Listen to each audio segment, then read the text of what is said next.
चर्चा की। हमने संख्या पूर्व संबोध से लेकर अंकों का ज्ञान, शून्य की अवधारणा, संख्याओं को बनाना, जोड़ की अवधारणा, घटाने की अवधारणा, फिर हमने मापन, आकृतियों की पहचान, पैटर्न, उसके बाद गतिविधि आधारित मूर्त वस्तुओं की सहायता से मापन की अवधारणा को समझाया, समय की अवधारणा पर चर्चा की, फिर मुद्राओं की पहचान कराया, किस तरह हम क्लासरूम में कृत्रिम नोट या डमी जो नोट्स बच्चों के खेलने की आती हैं उसकी सहायता से उनको कृत्रिम बाजार लगाकर खेल खेल में किस तरह उनको मुद्राओं की पहचान कराएं, किस तरह हम उनको उस मुद्रा का उपयोग बताएं। इस तरह हमने एक क्रम में पूरे पाठ्यक्रम को लिया और गतिविधि आधारित प्रशिक्षण प्रारंभ किया। आज इस प्रशिक्षण के क्रम में अंतिम जो हमारा टॉपिक है वो है आंकड़ों का आधारभूत ज्ञान। आज हम सीखेंगे कि आंकड़ों को कैसे बनाएं, जिसके लिए मैं अपने साथी प्रवक्ता डॉक्टर जनार्दन सिंह जी को बुलाना चाहूंगी, जो आपको आंकड़ों का बेसिक जो ज्ञान होता है उसके विषय में समझाएंगे, चर्चा करेंगे। Doctor thank you madam. Good afternoon to all of you. मैं जनार्दन सिंह एसआई प्रयागराज से। आज इस 12 दिवसीय प्रशिक्षण के अंतिम दिन हम लोग सेकंड सेशन में मैथमेटिक्स में आंकड़ों के आधारभूत ज्ञान पर बात करेंगे।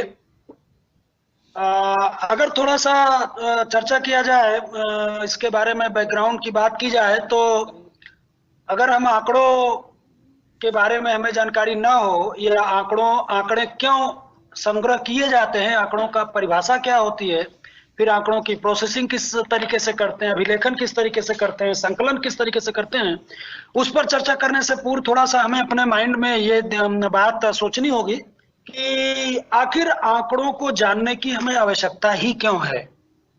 क्योंकि वैज्ञानिकों ने कहा भी है कि necessity is the mother of invention, आवश्यकता ही आविष्कार की जननी है। तो अगर आंकड़ों की हमें आवश्यकता ही न होती तो हम उसका अध्ययन भी न करते, और बिल्कुल from the very basic, from the very starting class 1 से ही हम बच्चों को आंकड़ों के बारे में बेसिक ज्ञान हमें देना है। उसके लिए हम आप मिलके चर्चा कर रहे हैं। तो जैसा कि एक छोटा सा उदाहरण देके मैं बात को आगे बढ़ाना चाहूंगा कि आपने देखा होगा कि हर 10 साल में सरकार आंकड़ों के संग्रह के लिए ही जनगणना यानी सेंसस कराती है, जो कि अगला सेंसस हमारा बस अब होने वाला है। लास्ट सेंसस हम लोगों ने 2011 में किया था। तो जो सेंसस है, जो जनगणना है, वो भी एक प्रकार के आंकड़ों का संग्रह करने के लिए ही सरकार करवाती है। उसके विभिन्न उद्देश्य होते हैं, विभिन्न लक्ष्य होते हैं, किस लिए करते हैं, क्या होता है, उस पर हम यहाँ पे आज चर्चा करेंगे। तो आइए सबसे पहले हम आंकड़ों के परिभाषा पर बात करें कि आंकड़े हैं क्या।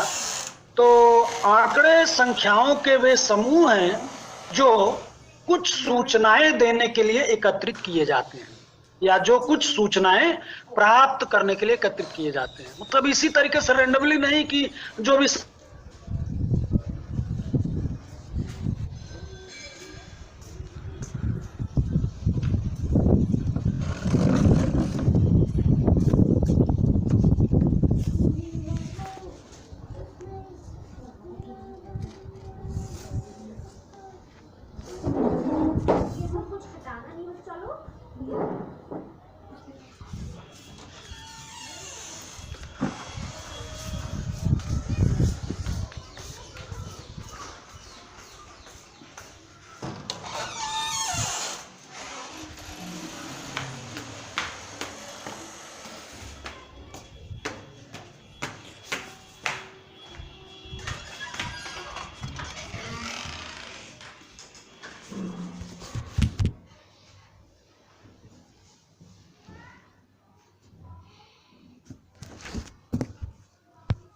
मिला, तो उसे हम अभिलेखन कैसे करेंगे, ताकि हम ये जानना चाहते हैं कि 60 कितने बच्चों को मिला या 70 कितने बच्चों को मिला, तो जिस हिसाब से हमें इंफॉर्मेशन चाहिए होगी उसी हिसाब से उसे हमें व्यवस्थित करना होता है।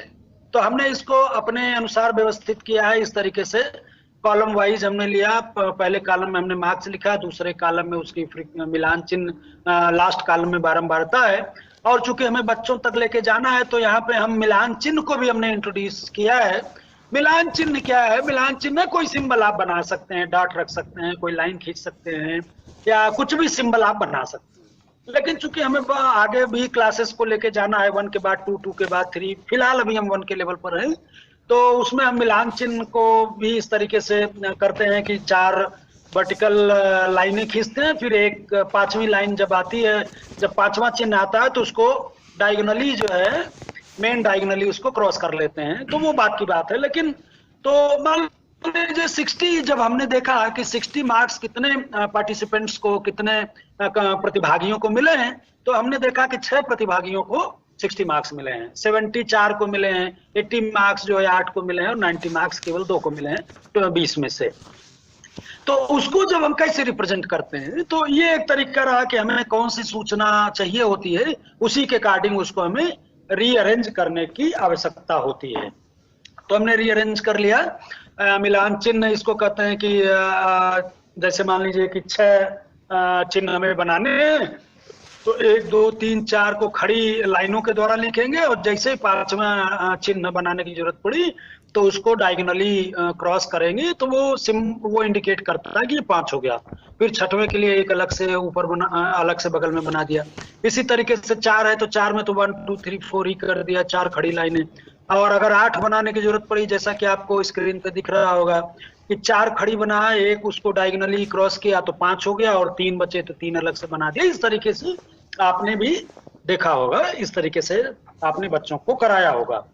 और यहाँ पर एक बात बिल्कुल मैं रिमार्क्स के तौर पर आपको रिमाइंड करवाना चाहूंगा कि जो हमें आपको बिल्कुल ध्यान में रखना चाहिए कि ऐसे कंसेप्ट्स जिन्हें हम नंबर्स में रिप्रेजेंट नहीं कर सकते, उनको हम सांख्यिकी के अंतर्गत उनका अध्ययन नहीं कर सकते।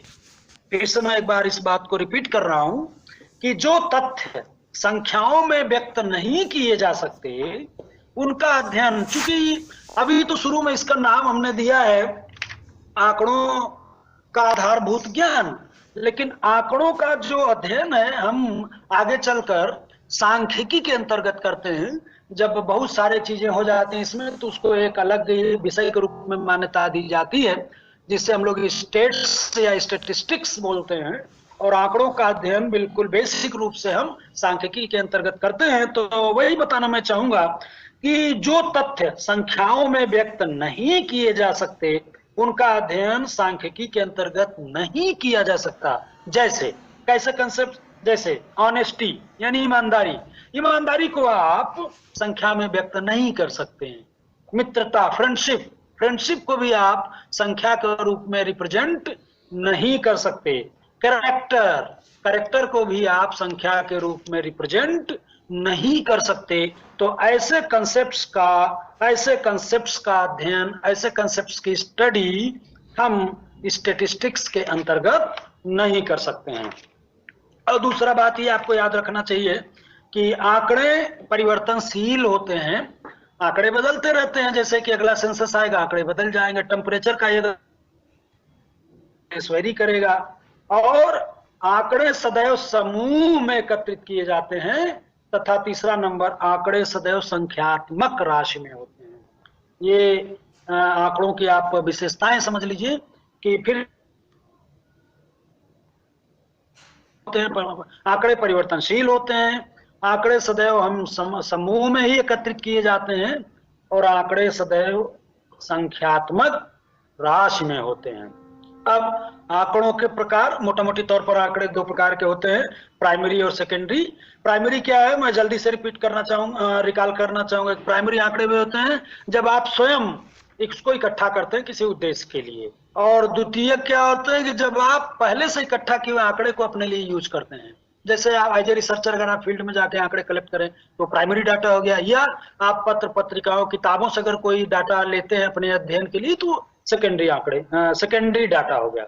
और प्राइमरी डाटा जिस सोर्स से हम कलेक्ट करते हैं वो प्राइमरी सोर्स कहलाता है, और सेकेंडरी डाटा जिन सोर्स से हम कलेक्ट करते हैं वे सेकेंडरी डाटा कहलाते हैं। तो ये रही एक मोटा मोटा बैकग्राउंड आंकड़ों के संबंध में। और फिर इसके बाद जब हायर क्लासेस में आप लेके जाते हैं बच्चों को, या बच्चा जाता है, तो वहाँ पे वो frequency table, pictograph, bar graph और मेजर्स ऑफ सेंट्रल टेंडेंसी में mean, median, mode, rank, dispersion, binomial distribution, correlation आदि डिस्कस करता है। वो हमें यहाँ पे नहीं करना है। अब हम आते हैं अपने क्लास 1 पर। अभी तो भूमिका रही, बैकग्राउंड रहा, बहुत ही छोटा सा। देखिए जो हमने भूमिका में कवर अप किया, अब उन्हीं को बहुत ही एकदम क्लास 1 के लेवल पर हमें करना है।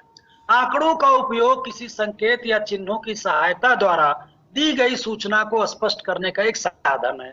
जो डेफिनेशन वहां पे हमने आपने डिस्कस किया, उसी को अब यहाँ पे आंकड़ों का उपयोग की बात की जाए। आंकड़ों की एकदम फॉर्मल डेफिनेशन तो हम इस लेवल पे बता नहीं सकते हैं।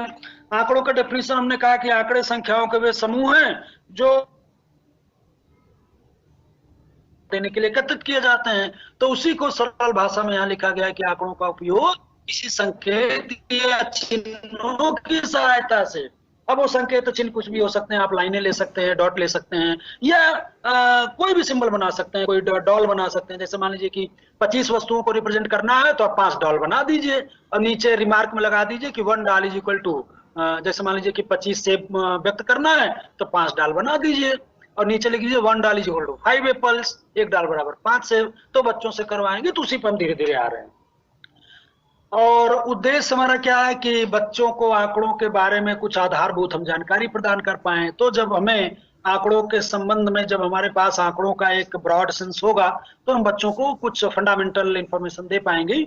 और बच्चे आंकड़ों कैसे बच्चे आंकड़े हमारे बच्चे कैसे आंकड़े बनाएं उसके बारे में हम उन्हें सिखाना चाहते हैं। और बच्चों को आकार से आंकड़ों का ज्ञान कराना। आकार से मतलब यहाँ संख्या ले लीजिए, उनकी साइज ले लीजिए, कुछ भी ले लीजिए, उससे हमें जैसे कि आंकड़ों का ज्ञान कैसे कराएंगे। मान लीजिए कि उनके थोड़ा सा चिंतन को डेवलप करने के लिए, जैसे उदाहरण हमने लिया कि मान लीजिए कि तुम इस टोकरी में डिफरेंट एक टेबल बनाए, वो टेबल आगे हम आपको दिखाएंगे, फिर वहां पे इसका चर्चा करेंगे। तो ये हमारा उद्देश्य रहा। और फिर उसके बाद जब हम ये सब कर चुके होंगे तो इसके हम क्या उम्मीद करते हैं कि हमारे क्या इसके एक्सपेक्टेड जो आउटकम्स होगा जो है, तो बच्चे आंकड़ों के बारे में जो फंडामेंटल या बेसिक जो इन्फॉर्मेशन है वो प्राप्त कर सकेंगे और बच्चे हमारे जो है आंकड़ों को बनाने में सक्षम हो सकेंगे, कॉम्पिटेंट होंगे। और बच्चे आंकड़ों से वस्तु के आकार का भी ज्ञान प्राप्त कर सकेंगे। अभी हम एग्जाम्पल लेंगे, फिर वहां पे इसके बारे में जो बच्चे आंकड़ों से वस्तु की। अब शिक्षण अधिगम सामग्री में कुछ भी आप ले सकते हैं। यहाँ कुछ सामग्री हमने नोट करके आपके सामने रखा है। आप और भी बहुत हमने सारे तो हम ये तो सारे हमने शिक्षण अधिगम, मैं ये नहीं कर रहा हूँ कि जो आपको पीपीटी में दिख रहा है कि सारे शिक्षण अधिगम सामग्री यहीं पे, क्योंकि फिर लास्ट में कुछ लोगों का क्वेश्चन आना शुरू हो जाता है कि सर ये भी शिक्षण अधिगम सामग्री है, सर ये भी शिक्षण अधिगम सामग्री है। तो इसलिए पहले ही यहाँ पे क्लियर कर देना चाहूंगा कि कुछ टीचिंग लर्निंग एड्स हमने जो है रखा है यहाँ पे, और आप की सुविधा अनुसार और भी हो सकते हैं। तो पेंसिल है और चॉकलेट्स हैं और यहाँ पे टॉफियां भी दिख रही हैं, पतंग है, गुड़िया, गाड़ी इत्यादि है। ये आप रख सकते हैं। जो भी आप कोशिश करें कि कभी एक आध दिन क्लास में टॉफी वॉफी भी टीचिंग शिक्षण अधिगम सामग्री के रूप में यूज करें। और जो बच्चा जल्दी आंसर दे उसे कह दीजिए कि लो ये टॉफी तुम खा जाओ, तो उसे भी अच्छा लगेगा और बड़े उत्साहपूर्वक को पार्टिसिपेट करेगा। अब आइए यहाँ पे एक गतिविधि देखते हैं कि गतिविधि की मदद से डायरेक्ट सीधे तो क्लास 1 के बच्चे पे टूट नहीं पड़ेंगे कि जाओ अपने घर से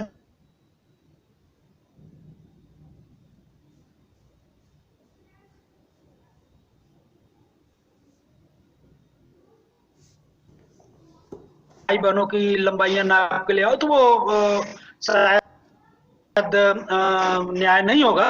बिल्कुल धीरे धीरे स्टार्टिंग से सरल से कठिन की ओर हम ले जाएंगे। कि क्या गतिविधि है कि जैसे अध्यापक कक्षा के सभी छात्रों को अपनी अपनी पेन व पेंसिल को हाथ में पकड़ने को कहें।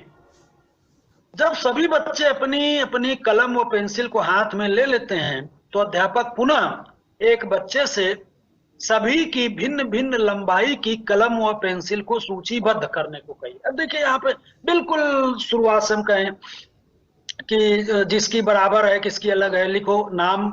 आप वो भाई तो भाई अगर कुछ उसको परेशानी होती है ऐसा करने में, तो आप वहाँ पे फैसिलिटेटर की भूमिका में होंगे, आप उसे फैसिलिटेट करें, आप बच्चे को मदद करें कि ये जो गतिविधि है आपकी सहायता से वो कर सके। फिर उसके बाद पेंसिल है, फिर उसमें उससे पूछें कि किन दो लोगों की पेंसिल की लंबाइयां बराबर हैं, किसकी अलग अलग है। तो इस तरीके से आप सूचीबद्ध करने को अपनी मदद से कर सकते हैं। और अब आइए पाठ्य पुस्तक की मदद से देखते हैं। ये पाठ्य पुस्तक का फिगर है बिल्कुल आपके सामने, एनसीईआरटी की बुक का। अब इसमें देखिए ऊपर के चित्र में बनी हुई आकृतियों को गिनिए। ऊपर एक आकृति बनी हुई है जिसमें गोलाकार भी कुछ दिख रहा है, त्रिकोण भी दिख रहा है, आयताकार भी है, तो वो गिनेगा बच्चा।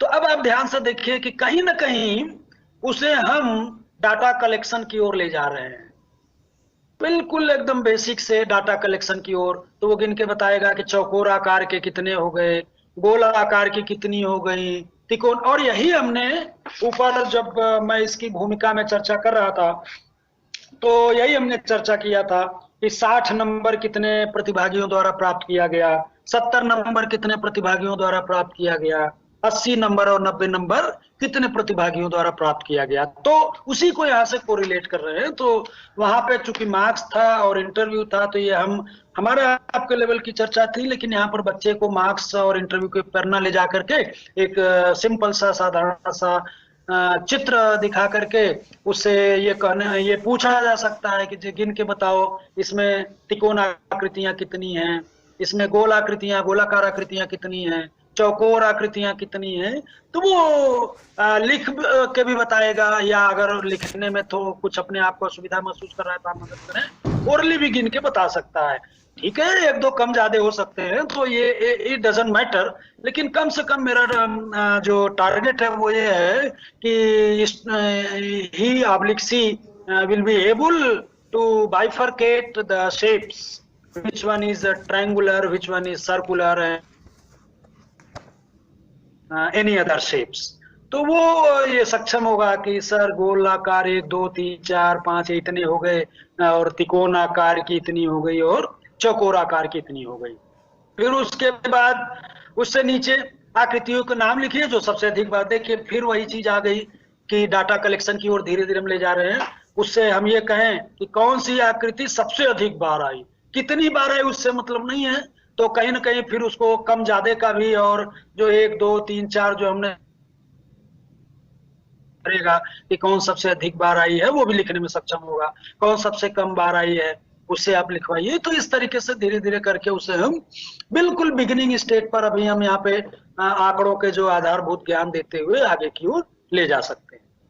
अब उसके बाद एक और गतिविधि है जो थोड़ा सा अक्षरों पे आधारित है, कि नाम है, मान लीजिए सबसे पहले रो में नाम लिखा हुआ है शबनम। अब बच्चे से कहिए कि इसमें कितने अक्षर हैं गिनकर लिखो। फिर उसके बाद दूसरा जो तो 1 2 3 4 लिखता है तो 4 लिखेगा अगले जो बॉक्स बना हुआ है उसके सामने। फिर जोसफ है, इस तरीके से यशपाल है, उदय है, सुहासिनी है, कितने अक्षर हैं वो लिखेगा। अब उसके बाद थोड़ा सा और उससे कुछ एक्सरसाइज आप करवाएं कि कितने नामों में 3 अक्षर आए हैं। अब देखिए कहीं ना कहीं ये हमें उसे डाटा का आधारभूत ज्ञान देते हुए और ऊपर की ओर ले जाने का ये प्रयास किया गया है कि कितने नामों में 3 अक्षर आए हैं, कितने नामों में 4 अक्षर आए हैं, और कितने नामों में 5 अक्षर आए हैं। तो जब वो इसे करेगा तो उसे 3 4 5 जो इससे पहले हम इकाई बता चुके हैं, या फिर उसके बाद आप एक आध वाक्य भी दे सकते हैं, कहें गिन के बताओ कि कितने अक्षर, और फिर ये भी पूछ सकते हैं कि कितने डिफरेंट अक्षर, कितने अलग अलग आए हैं वो गिन के बताओ। तो वो भी गिन के बताने में अगर सक्षम होता है तो उससे भी उसके एक अच्छा अभ्यास माना जाएगा कि बच्चा हमारा सीखने में इंटरेस्ट ले रहा है और सीख रहा है। अब एक गतिविधि है कि अध्यापक अपनी कक्षा के सभी छात्रों को कहें कि वह अपने अपने घर वाले घरों को सूचीबद्ध करें। तथा एक समान अक्षर से शुरू होने वाले सदस्यों की, अब यहाँ देखिए 2-3 जो हम इंफॉर्मेशन विशेष जानना चाहते हैं उसके लिए, कि आप बच्चे से कहिए कि अपने घर के सभी मेंबर्स की संख्या पहले बताओ, सभी सदस्यों की संख्या बताओ। अच्छा, मान लीजिए वो बताता है, फिर आप एक सवाल ओरली पूछे, लिख के ना ले आए तो ओरली पूछे कि ऐसे घर बताओ जिसमें एक समान, या मान लो कि 3 ही मेंबर हो, या ऐसे घर बताओ, अपने आसपास के ऐसे घर बताओ जिसमें 4 ही मेंबर हो, एक समान संख्या, कोई आप संख्या दे दीजिए। आप उसके लेवल पर ये ना कहें कि एक समान संख्या दे दें, तो उसे सोचने में थोड़ा उसे हम अमूर्त पे नहीं ले जाएंगे, तो मूर्त संख्याओं या मूर्त वस्तुओं या मूर्त कंसेप्ट पे ही रखना है हमें। तो कोई एक समान, आप 3 दे दें, 4 दे दें, 5 दे दें, और कहिए कि बेटा कल जब आना घर से तो ये देख के आना अपने अगल बगल 3-4 जो तुम्हारे अगल बगल रहते हैं उसमें पड़ोस में 4 ऐसे कितने घर हैं जिसमें केवल 4 ही मेंबर हैं, 4 ही सदस्य हैं, 4 या 5 ही मेंबर रहते हैं। तो इस तरीके से वो करके आएगा, तो कहीं ना कहीं हम उसको जो है डाटा की ओर ले जा रहे हैं, धीरे धीरे करके डाटा की ओर लेके जा रहे हैं। अब उसके बाद आगे आ जाइए, गतिविधि ये है, हाँ इसमें बहुत सारी पिक्चर्स हैं और इस पिक्चर्स में 2 कॉलम बने हुए हैं, एक में नाम लिखा हुआ है, एक में नंबर लिखा हुआ है। जैसे कि अभी इसको मैंने पहले बताया था, मैंने चाहे उसको आप मार्क्स से रिलेटेड ले लीजिए या बिल्कुल जो पहली स्लाइड थी हमारी कि परीक्षा फल डिक्लेयर हुआ तो किस बच्चे ने किस में कितना नंबर पाया, तो भूमिका में हमने कहा था। तो आप देखिए क्वेश्चन, ये गतिविधि आपके सामने आ गई, हमें इसे बच्चे से करवाना भी है। वो इन पिक्चरों को देखेगा और ध्यान से कैलकुलेट करने को बोलिए, गिनने को कहिए कि बच्चा बेटा देख के बताओ या बिटिया देख के बताओ कि इसमें फिश कितनी है, तो वो कैलकुलेट करेगा।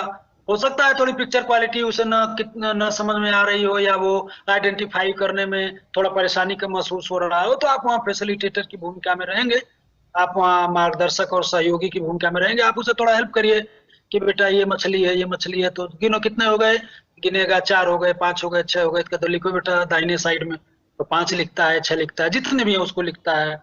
अच्छा बेटा बताओ डॉग्स कितने हैं, तो डॉग्स को गिनेगा, गिन के लिखता है, लिखेगा, कैट भी लिखे, बर्ड भी लिखे, तो इस तरीके से लिखेगा। तो कहीं ना कहीं बिना उसको जानकारी दिए हुए हम उसे डाटा कलेक्शन की ओर ले जा रहे हैं, और इस लेवल पर हमें बच्चे को डाटा कलेक्शन तक ही, सिंपल डाटा कलेक्शन तक ही रखना है। फिर उसके बाद बच्चों के बैग में तमाम वस्तुएं होती हैं, किताब होती है, कापियां हैं, पेंसिल है, रबर है, इरेजर है, इत्यादि चीजें हैं, शार्पनर है। आप उससे कहिए कि बच्चों अपने बैग में जो किताबें रखी गई हैं उनको गिन के बताओ, और उनकी कितनी किताबें हैं, कितनी कापियां हैं, जरा ये गिनो। उसके बाद आप कह सकते हैं कि अच्छा बताओ पेंसिल कितनी है, तो किसी में 1 पेंसिल होगा, किसी में 2 पेंसिल, इस तरीके से। तो डिफरेंट जो आइटम्स हैं उनकी वो संख्या काउंट करके बताएगा, उत्साहवृत्ति कर सके। तो कल मैंने बताया था कि आप गूगल में जाके SCERT UP टाइप करें, वहां पे आपको ये जो यूट्यूब पर हैं जो हमारे सेशंस हैं वो आप आसानी से पा सकते हैं। पूजा पांडे जी मऊ से पूछती है कि आंकड़े की परिभाषा क्या है। तो आंकड़े की परिभाषा मैंने कई बार सेशन में रिपीट किया, एक बार फिर से रिपीट कर देता हूँ कि आंकड़े संख्याओं के वे संग्रह हैं जो कुछ सूचनाएं देने के लिए एकत्रित किए जाते हैं। महोदय ये बारंबारता को 9th-10th में पढ़े थे, तो ये 9th-10th की ये बारंबारता नहीं थी, ये बिल्कुल छोटे लेवल की बारंबारता थी, और क्लास 1 में इसे आपको उसके आधारभूत ज्ञान तक आपको लेके जाना पड़ेगा। 9th-10th में जो पूरा हम पढ़ते हैं वो मेजर्स ऑफ सेंट्रल टेंडेंसी से स्टार्ट हम करते हैं, 9th-10th में बहुत आगे तक लेके जाते हैं। तो हमें यहाँ पे क्लास 1 के बच्चे को एकदम आधारभूत ज्ञान देना है। राजेंद्र कुमार यादव जी का सवाल है जौनपुर से कि प्राइमरी डाटा और सेकेंडरी डाटा फिर से क्लियर कर दें। जो डाटा शोधकर्ताओं द्वारा अपने स्वयं से कलेक्ट किया जाता है अपने उपयोग के लिए, किसी सूचना विशेष को प्राप्त करने के लिए, वो प्राइमरी डाटा होता है। और जब कोई शोध करता या जब कोई जो जिसको अध्ययन करना है अध्ययन करता किसी अन्य उद्देश्य से पहले से ही संकलित किए गए डाटा को अपने किसी उद्देश्य के लिए लेता है, इकट्ठा करता है, तो वो सेकेंडरी डाटा कहलाता है। तो ये प्राइमरी और सेकेंडरी डाटा रहा। और इसके बाद एक क्वेश्चन है, in mathematics some people asked we use Hindi or English digit. I want to say if we use Hindi digit we, ये पूरा क्वेश्चन इनका नहीं दिखाई दे रहा है कि गणित में कुछ लोग ये कहते हैं कि हमें हिंदी या अंग्रेजी कौन से डिजिट का यूज करना चाहिए। तो अब तो इंटरनेशनल डिजिट के रूप में हम इंग्लिश डिजिट का ही यूज करते हैं। आप हिंदी डिजिट को भी साथ साथ बता सकते हैं, उसमें कोई बुराई नहीं है। At the class 1 level can we introduce tally mark, ये श्रीमती भारती जी का सवाल है गाजियाबाद से। टैली मार्क क्लास 1 के लेवल पर नहीं यूज करना है, टैली मार्क को क्लास 2-3 के लिए छोड़ दीजिए। आप उसे टैली मार्क आपको जानना है कि डाटा का कलेक्शन जो हम करवा रहे हैं उससे लेकर कहाँ से स्टार्ट होना है और कहाँ तक जाना है, इसलिए टैली मार्क का जस्ट हमने इंट्रोडक्शन आपको दिया थी। प्रमोद शर्मा जी का सवाल है कि इनका सवाल दिखाई नहीं दे रहा। Can anonymous can save our Hindi digit लिपि, ये आपका सवाल अधूरा सा है, कुछ इसका अर्थ समझ में नहीं आ रहा है कि आप कहना क्या चाहते हैं। स्पष्ट रूप से आप सवाल लिख के भेजें। ये शर्मा जी हैं, हेडमास्टर साहब हैं, ये नाम अपना हाँ उन्हीं का है। तो आपका सवाल समझ में नहीं आ रहा है, अधूरा कुछ फ्लैश हो रहा है स्क्रीन पर, इसे पूरा लिख के भेजें तो हमें जवाब देने में आसानी होगी। क्या बच्चा क्लास के बच्चों का नाम लिख पाएगा? तो लगता है आपने ये नसीम जी का सेशन है, नसीम जी का क्वेश्चन है, ये बहराइच से। तो नसीम जी आपने सुना नहीं है, हमें लगता है कि आपने पूरा सेशन ध्यान से सुना नहीं। मैंने कहा है कि नाम लिख बताने में सब आप बताना है, आप उसे पूछिए और वहाँ आपकी भूमिका फैसिलिटेटर के रूप में रहेगी। तो अगर बच्चा नहीं लिख पाएगा तो फिर आपका हमारे आपके रेलेवेंस पर ये कहीं ना कहीं क्वेश्चन होता है। तो कई लोगों के क्वेश्चन दिख रहे हैं ट्रेनिंग के बाद ट्रेनिंग सर्टिफिकेट मिलेंगे क्या। अब हमें एक चीज ये नहीं समझ में आती कि क्या आपने ट्रेनिंग सर्टिफिकेट के लिए किया था और इस सर्टिफिकेट पे आपका इतना जोर क्यों है। हम आपको ट्रेन करना चाहते हैं कि आप क्लास में जब भी जाएं आपका आत्मविश्वास का स्तर ऊंचा हो, और शायद उससे बड़ा कोई सर्टिफिकेट आपका नहीं होगा। तो ट्रेनिंग के बाद ट्रेनिंग के सर्टिफिकेट मिलेगा, इस तरीके के क्वेश्चन का मुझे मतलब नहीं समझ में आया कि क्या जानना चाह। छूटी हुई 1 से 9 तक की संख्याओं से संबंधित गतिविधि, प्रश्न में छूटी संख्या क्या है प्लीज बताएं। प्रश्न में छूटी है कि 1 लिखा, उदाहरण के तौर पर 1 लिखा फिर 3 लिखा, तो बीच में जो 2 छूट गया उसे भरवाना है।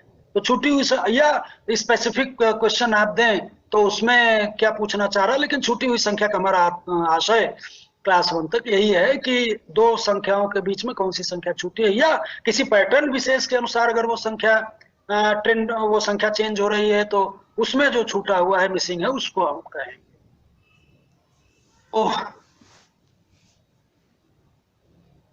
और कोई क्वेश्चन? सर जो भी पीपीटी प्रयोग की गई है वह कैसे प्राप्त होगी? तो इसका जो हमने बताया कि आप SCRT आप गूगल में टाइप करें SCRT UP, वहाँ पे आपके जो वीडियोस हैं वो पड़े हैं, तो वहाँ से आप चला करके दोबारा पीपीटी को आप वहाँ से ले सकते हैं और उसका स्क्रीनशॉट भी ले सकते हैं। कई लोगों का बरेली से पूछ रहे हैं कि सर ये प्रशिक्षण सत्र बहुत ही अच्छा रहा, बड़ा अच्छा लगता है, आप कभी आपसे कांटेक्ट करना चाहें तो कैसे कर सकते हैं। ये बरेली से क्वेश्चन है मोहित जी का। मोहित जी आप जब भी आपको कभी भी हम लोगों की कोई जरूरत पड़े बिल्कुल आप कांटेक्ट कर सकते हैं। हम लोग राज शिक्षा संस्थान की हमारी पूरी टीम, मैथमेटिक्स की पूरी टीम आपके मदद के लिए बिल्कुल सहर्ष तत्पर रहेगी। Very nice. और भी कई लोगों के बहुत सारे लोगों के कॉम्प्लीमेंट्स हैं, तो सबको बहुत बहुत धन्यवाद। महोदय ये क्वेश्चन है सुरजीत सिंह का आगरा से। महोदय जब बच्चे लिखना ही नहीं जानते तो आंकड़े कैसे तैयार कर लेंगे? सुरजीत जी इस स्तर पर आज हमारा सत्र का 12वां दिन है। From the day 2nd we are trying to train you और हमने पहले ही कहा कि बच्चे हमारे इकाई दहाई की समझ से लेके हम आगे बढ़ रहे हैं। और अभी भी अगर आपको लगता है कि बच्चे लिखना नहीं जानते, तो आपकी एग्जिस्टेंस पे क्वेश्चन मार्क है। आपको अपने अंदर झांकने की आवश्यकता है। और मैंने बार बार अपने सेशन में कहा है कि इस तरीके की नकारात्मक बातों को लेके हमें नहीं आगे बढ़ना है, हमें सकारात्मक बातों को लेके आगे बढ़ना है। हमारा काम ही है